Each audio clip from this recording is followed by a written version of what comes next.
शक्तिपात का अर्थ क्या होता है? संक्षिप्त में शक्तिपात का अर्थ होता है शक्ति का पात अर्थात गिरना। किंतु प्रश्न उपस्थित होता है कि शक्ति तो सर्वव्यापक है, कण कण में समाई हुई है, फिर यह कहाँ से और कहाँ गिरे? गुरुदेव कहते हैं कि शक्तिपात का वास्तविक अर्थ गुरु की चित्त शक्ति का शिष्य की चित्त शक्ति को जागृत करना है। गुरु आध्यात्मिक दृष्टि से उच्चस्थ और शिष्य निम्नस्थ माना गया है। इसलिए जब उच्च स्थान पर स्थित गुरु की शक्ति निम्न स्थान पर स्थित शिष्य के चित्त पर गिरती है तो शिष्य की चित्त स्थिति को अंतर्मुखी जागृत एवं क्रियाशील कर देती है। यह जागृति एवं क्रियाशीलता शक्तिपात की क्रिया द्वारा सहज संपादित होती है। अब प्रश्न यह है कि क्या शक्ति की अंतर्मुखी जागृति शक्तिपात के द्वारा ही संभव है या अन्य साधनाओं व अभ्यास के द्वारा भी इसे प्राप्त किया जाता है या किया जा सकता है? अन्य साधनाओं व अभ्यास के द्वारा भी इसे प्राप्त किया जा सकता है क्या?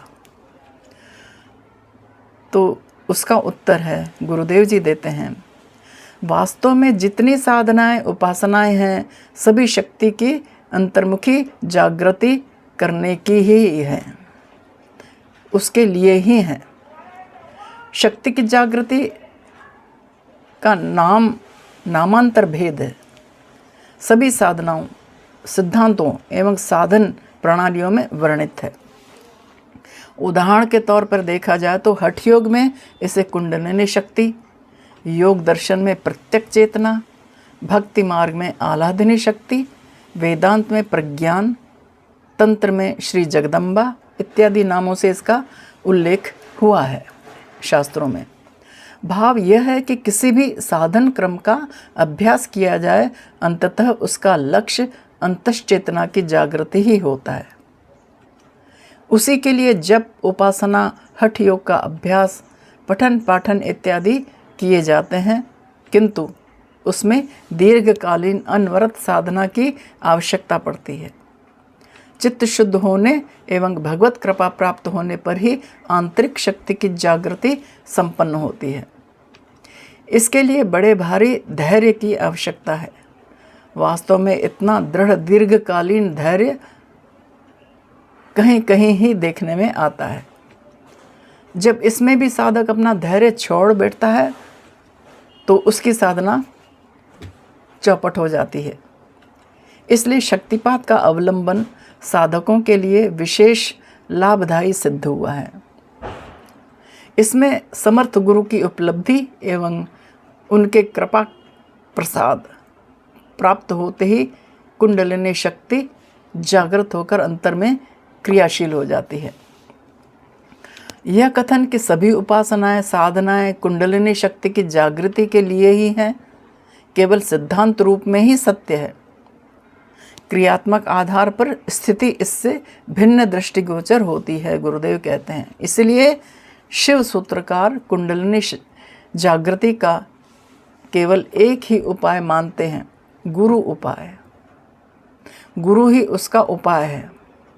अपनी साधना के बल पर जागृति के एक आध उदाहरण भले ही दिखाई दे जाएं, किंतु गुरु कृपा से संपन्न जागृति के अनेकों उदाहरण हमारे समक्ष उपस्थित हैं।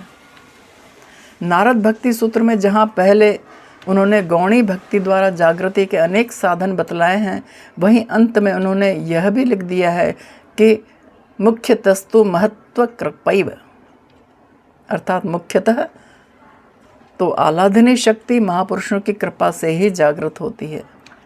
अतः सिद्धांत रूप में हम चाहें इस बात को स्वीकार करें कि विभिन्न साधकों का उद्देश्य कुंडलिनी जागृति है, किंतु व्यवहारिक दृष्टि से यही मानना पड़ता है कि उसकी जागृति शक्तिपात द्वारा ही अधिक सहज संभव है।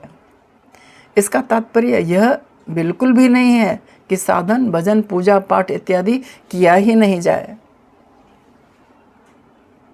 उनका अभ्यास अवश्य करना चाहिए ताकि हमारी चित्त शक्ति शक्तिपात दीक्षा प्राप्त करने योग्य हो सके।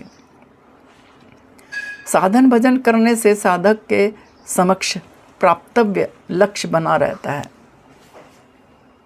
लक्ष्य की प्राप्ति है तो उसके चित्त में तड़प पैदा होती है, उसमें जगत के प्रति वैराग्य का भाव उदय होता है, जो शक्तिपात होने पर उसकी शक्ति को जागृत कर अंतर्मुखी व क्रियाशील करने में सहायक होता है और तब साधक को स्वयं सिद्ध साधन की प्राप्ति हो जाती है।